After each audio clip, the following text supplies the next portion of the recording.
Two former aides of the late Senator Robert Kennedy say he once talked of having uncovered in the late 1950s CIA involvement with a mafia figure in a plot to assassinate Cuban Premier Castro. In New York, one of the aides, Adam Walensky, made public his recollection. He related that in the course of his investigations for the McClellan Committee, he had questioned a known organized crime figure. This individual stated to Mr. Kennedy words to the effect that, "You can't touch me, I've got immunity." The senator asked, "From whom?" and he was answered, "The CIA." It developed, the senator did not say how, that agents of the CIA had purported to give this individual undefined assurances of protection from the law in exchange for his participation in an attempt to assassinate Premier Castro. Senator Kennedy said that he had immediately protested against this plot in the strongest terms, and that he had been assured by officials of the agency, both orally and in writing, that the entire operation would be stopped. The long odyssey of Meyer Lansky is over, a flight that took the reputed financial wizard of the underworld from Israel to the one place he didn't want to go. Bruce Hall reports from Miami. The 71-year-old Lansky was taken into custody early this morning in Miami after being denied asylum in 6 countries. He hopscotched around the world for 2 days after being kicked out of Israel. During the trip, he reportedly offered $1 million to any country that would take him. But he found no takers when the plane made stops in Switzerland, Brazil, Argentina, Paraguay, Bolivia, Peru, and Panama. He fled the United States 2 years ago to avoid charges of income tax evasion and interstate racketeering. Lansky was held on $650,000 bond, but only 9 hours after arriving, he posted bond and was released. He was ordered to remain in the Miami area. Lansky's attorney said he was not going anywhere. He described Lansky as a sick man with no place to go. Bruce Hall, CBS News, Miami. The flu, but hepatitis holds up the sentencing of Thierry on charges of racketeering. It is not Thierry who is ill, but his lawyer. Milt Lewis has that story. James Jimmy the Weasel Fradiano is riding high these days and likely to make a bundle from a book published on the eve of the sentencing of Frank Thierry, convicted in great part by the Weasel's testimony. I think Thierry is not what Fradiano says he is, but since Fradiano got him convicted, he thereby becomes the most important guy.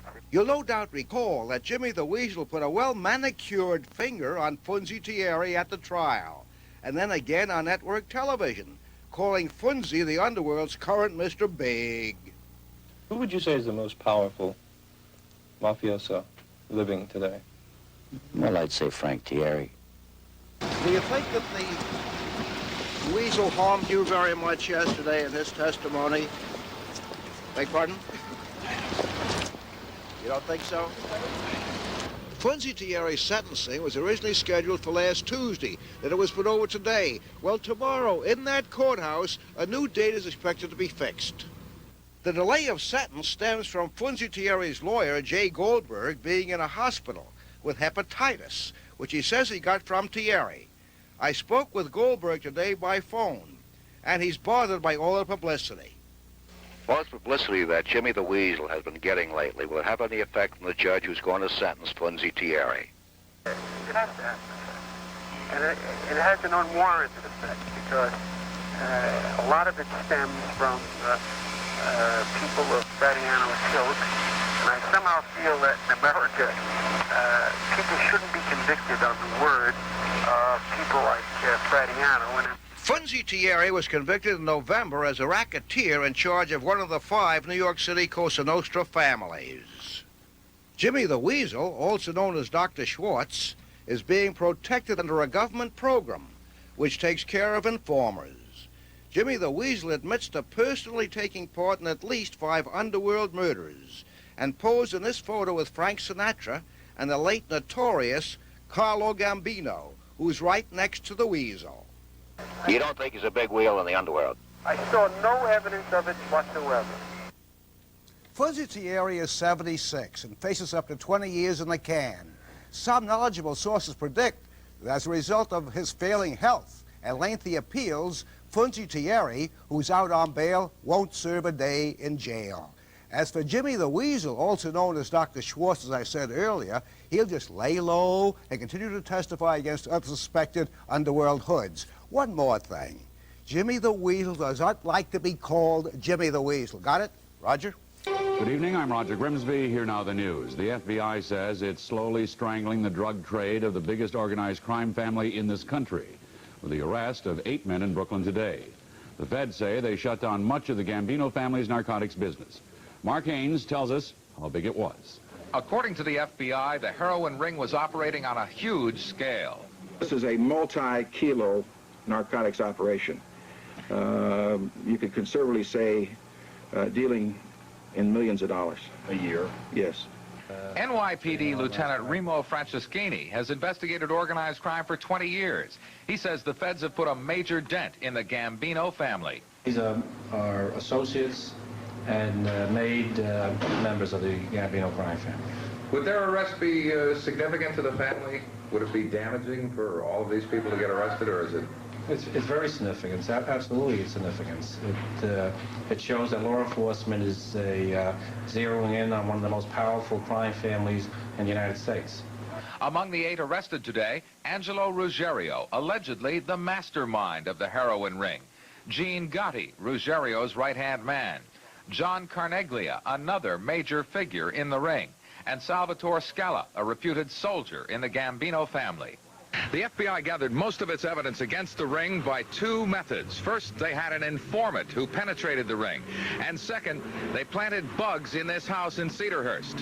On May 17, 1982, Angelo Ruggiero met with some people at this house and then met with Confederate Gene Gotti. The FBI wiretap log shows Gotti asked Ruggiero, "You sure those people weren't wired up?" Ruggiero replied, "They were wired up. They gonna get their heads cut off." In fact, there were wires, there was electronic surveillance, but Ruggiero and his cronies suspected the wrong people. The FBI is still looking for 5 more people, including Edward Lino and William Sestaro. The feds suspect they will continue to operate. I think they're going to maintain a little lower profile in the immediate future, but I think they'll continue. Narcotics is just so lucrative that most people can't afford to stop that are involved. It's just a very profitable operation until you're caught. 4 or 5 years ago, New York and federal law enforcement officials launched a determined effort to infiltrate organized crime and bring it down. Today, those efforts are finally bearing fruit. And both New York and federal authorities say this morning's arrests are just the beginning. Mark Haynes, Channel 7 Eyewitness News. The FBI has arrested 8 men said to be top members of the Gambino crime family. The charge, running a multi-million-dollar drug ring. The FBI says it's still working on the case, which it believes will make a major dent in the underworld's drug business. Mobsters in the East was accused in court today of ordering killing after killing, accused by one of his own crime captains. Anthony Mason is on the case. Federal investigators say that since 1981, Nicodemo Little Nicky Scarfo has reigned over Philadelphia and Atlantic City as one of the nation's most violent mafia bosses. But the reputed Scarfo crime family may be about to crumble from within. Scarfo and a group of alleged underlings were rounded up on racketeering charges in November. And one member, Thomas Del Giorno, a capo or captain in the crime family, has made a deal with authorities. He was in a position as capo to intimately know what Mr. Scarfo was doing, why he was doing it. Today in federal court, Thomas Del Giorno broke the mafia's vow of silence and testified that Nicodemo Scarfo is not only boss of the Philadelphia family, but that he has repeatedly ordered murders to maintain his power. He is the only one who can okay the crime of murder, Del Giorno said, and went on to list 14 hits ordered by his boss. Among them, Frankie Stale Stilitano, found stuffed in a car trunk in 1981. Frankie Flowers Delfonso, shot 10 times in 1985. It would appear that this individual was eliminated.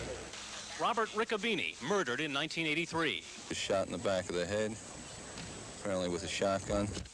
The Riccobini faction had been feuding with Scarfo for years. He won the war.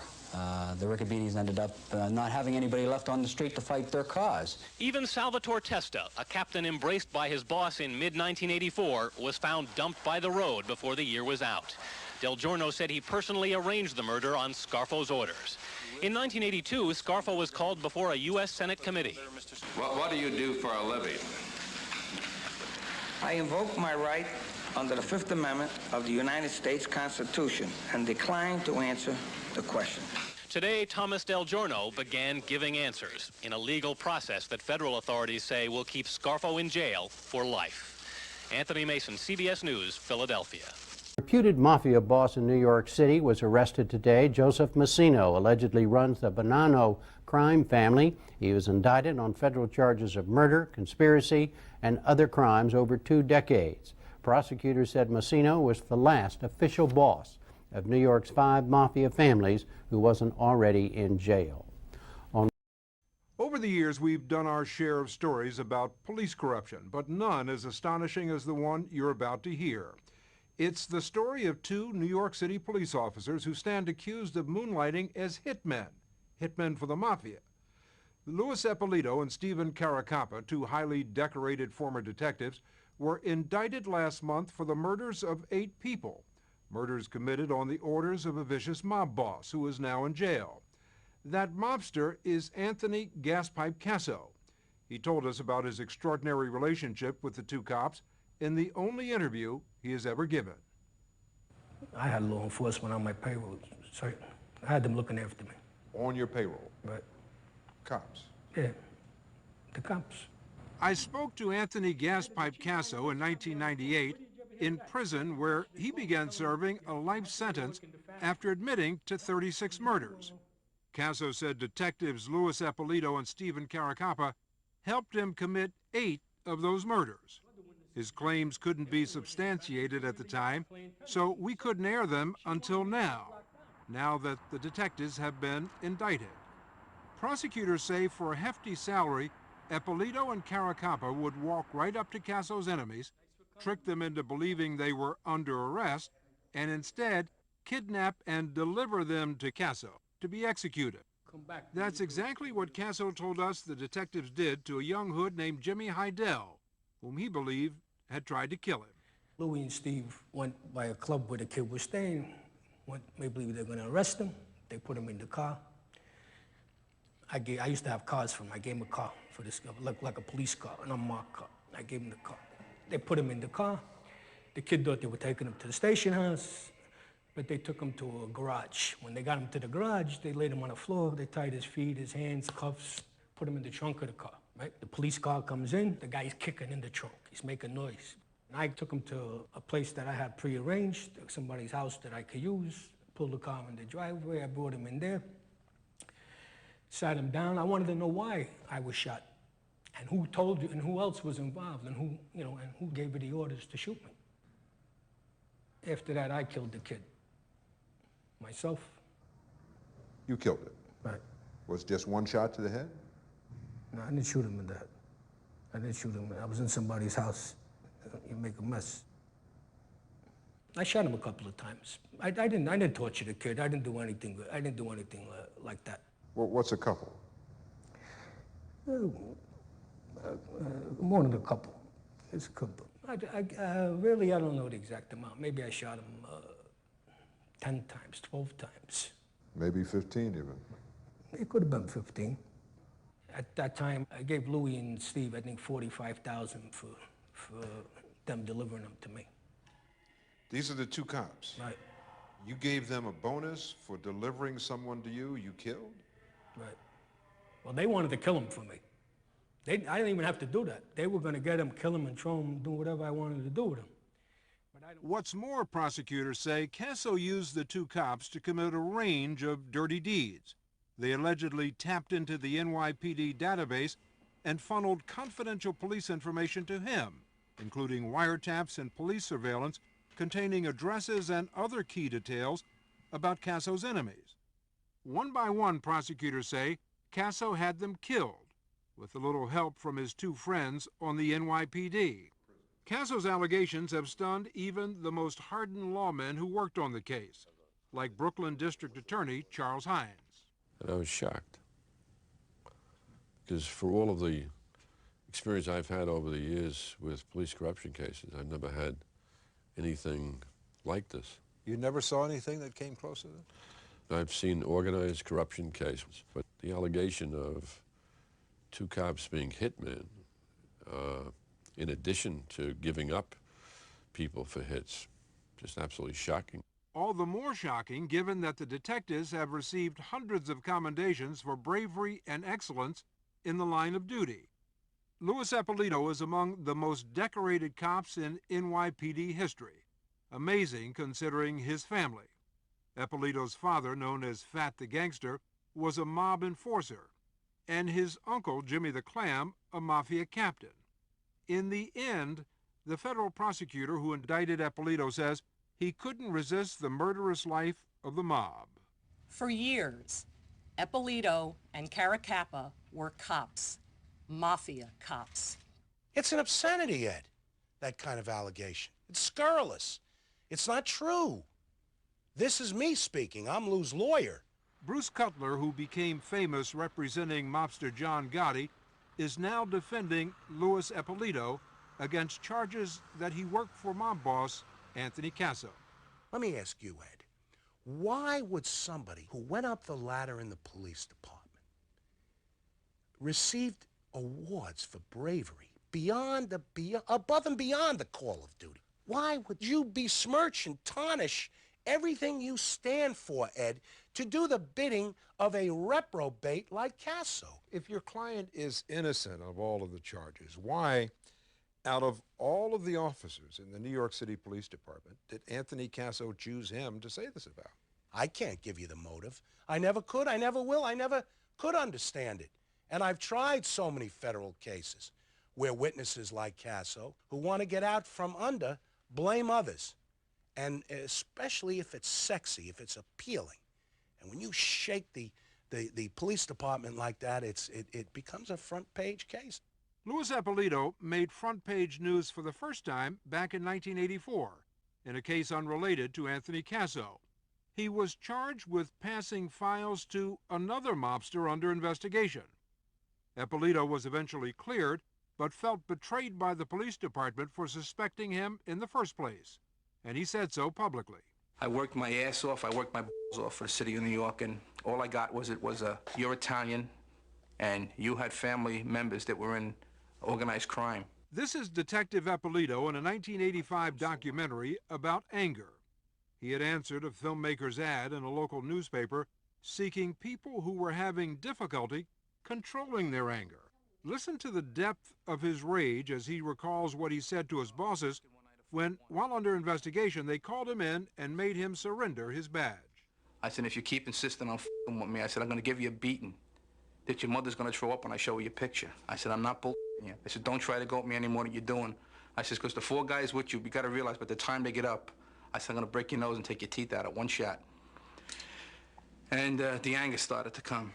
A year after he gave this interview, prosecutors say Eppolito committed his first murder for Caso and kept on killing well after he retired in 1990. He later wrote his autobiography called Mafia Cop, the story of an honest cop whose family was the mob. He also built a new career for himself as an actor. I know I'd go from rags to riches. In Goodfellas, he played, of all things, a mobster. How you doing, buddy? He appeared in more than a dozen films, including one he wrote himself, in which he portrayed a corrupt union boss who crosses the mafia. But in real life, prosecutors say it was Eppolito and his former partner Stephen Caracappa who were doing the killing. They say that for some extra cash, the detectives actually went so far as to pull the trigger themselves. Caso told me the 2 cops brazenly murdered a crime family associate named Eddie Lino after forcing him off a New York City highway. I gave them $75,000. They killed him cowboy style. They pulled alongside of him. They shot him. They made him crash into the fence alongside the Bell Parkway on the service road. Right? Then Steve got out of the car, ran across the street, and finished shooting him, finished killing him in the car. Then they got back in and they went away. Nobody in their right mind would go into any kind of activity with Caso because he was a raving, screaming lunatic. Ed Hayes insists his client, Stephen Caracappa, never committed a single crime for mobster Anthony Gaspe Caso, much less a murder along a crowded highway. can't imagine a riskier thing to do. It's the Belt Parkway at a time when it's very busy. It's not as if there's not going to be people going by and very likely police cars. So it seems like almost a movie version of a crime. It's something, the kind of thing you could see Caso making up. But someone did it. That's right. And they're saying that your guy did it? That's right. They're saying that he did it. My guy says he didn't. Nobody would take Caso's word for anything. Prosecutors say Caso has, in fact, lied as a federal witness in past cases. But in this case, they believe the stories he told us about Eppolito and Caracappa. For years, though, prosecutors couldn't corroborate his allegations until an ex-cop named Tommy Dades helped break the case wide open. After receiving a tip, Detective Dades came out of retirement as a boxing coach and went to work in the offices of the Brooklyn District Attorney, digging through old mafia case files. You sat in an office for months by yourself, pouring through records, computer files, phone logs. I would go over as much information to try and come up with a mistake that they made here, a mistake that they may have made there. Was there a moment when you said, I got him? There was a moment that got me very excited that I knew I was on the right track. Dades discovered that Detective Caracappa, who worked in the organized crime unit, had run a search on the police department computer and got an address for a man named Nicky Guido. Guido was one of the people Caso thought was part of the team sent to assassinate him. A month later, at that very same address, Nicky Guido was gunned down. Luis Carbonaro is his cousin. I remember my mom calling me, screaming on the phone, Louise, they killed Nicky. She said, they shot Nicky. They put 9 bullets in him, and he's dead. They said in the news that this was a mob hit. Yes. How did that impact the family? Oh, my gosh. Well, we couldn't believe it, knowing Nicky. But then there were the questions. Did he lead a double life, you know? The truth is, he did not lead a double life. Prosecutors say Caracappa mistakenly gave Anthony Caso the address for the wrong Nicky Guido and led Caso to kill an innocent man. You know, they glorify organized crime in these movies and all, and they always say, well, they just kill each other. Innocent people don't die. I'm sorry, innocent people do die. They made a mistake, and they hit my cousin by mistake. So just a case of mistaken identity. That was it. Senseless. A senseless killing. The appearance here is that your client runs the name Nicky Guido through a police department computer, and then within a month, Nicky Guido gets 9 bullets to his body. Yes, but Caracappa would have been in a perfect position to find out if he was the right Nicky Guido or the wrong Nicky Guido. That's not a mistake that Caracappa could have made. There's an argument that maybe they were just sloppy. Yes, I agree with that. But in this country, you don't convict on an argument. You have to have proof beyond a reasonable doubt. Federal prosecutors say they can meet that burden and now claim to have several witnesses with direct knowledge that detectives Caracappa and Eppolito were hitmen. Tommy Dades, like many other law enforcement officials, is still trying to comprehend the allegation that 2 highly decorated police officers crossed so far over the thin blue line.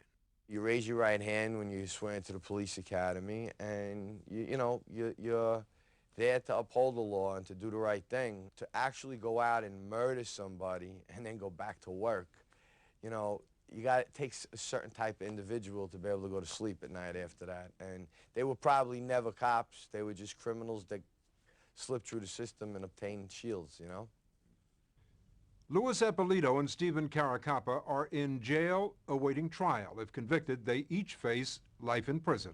Gunfire kills a union leader and delivers a terrible blow to the investigation of mob infiltration in the city's painting industry. Painting is a multi-billion-dollar business in New York, and organized crime allegedly has a big chunk of the action. James Bishop was the centerpiece of the investigation, but he was gunned down outside his Queens home this morning, and the prosecutors now have to shift the focus of their case. News 4's John Miller has this exclusive report. James Bishop was quite dead before the first cop to arrive ever got a look at him. He had 6 or 8 holes in his head and shoulders. To Queens detectives, it was another gangland-style hit. But to Robert Morgenthau, the Manhattan District Attorney, it was a direct assault by the mob on one of his most important investigations. Jimmy Bishop, as he was known in the business, had been secretary-treasurer of the International Brotherhood of Painters in New York. He had been running the union for 16 years. The union controls painting contracts at all public buildings, construction sites, offices, apartments, bridges and tunnels, the transit system. In short, it's an industry that billions of dollars pass through each year. And law enforcement sources say through the mob's control of that union, every major job, whether paid for by tax dollars or private money, paid a percentage, a mob tax. Jimmy Bishop was controlled, according to our sources, by this man, Christy Tick Faneri, the former consigliere of the Lucchese crime family. But when Faneri and the family's boss, Tony Dux Corallo, went to jail recently, two younger, more brazen hoods took over. Vic Amuso, the new boss of the Lucchese crime family. His underboss, Anthony Gaspe Caso. They wanted Jimmy Bishop out of the painters' union. Sources say he was taken for rides to Staten Island. He was threatened. His family was threatened. On June 19th of last year, he quit. Not long after, Michael Cherkasky, the chief of investigations for the Manhattan DA's office, started sending out subpoenas to a secret grand jury. There is little doubt that among other witnesses, James Bishop got one of those subpoenas. Rumors began to circulate that Bishop might talk. He was offered protection. But Jimmy Bishop told concerned investigators that he had been around the unions and tough guys a long time. He said he could handle himself. He was wrong. Prosecutors say the control racketeers have over painters' unions comes out of our pockets in the end. They say the mob tax paid in shakedowns drives up the cost of construction, maintenance, even your rent. The murder of a key figure in this case angered prosecutors today. Prosecutors who are now only more determined to bring in the bosses behind this scheme. Chuck, Pat?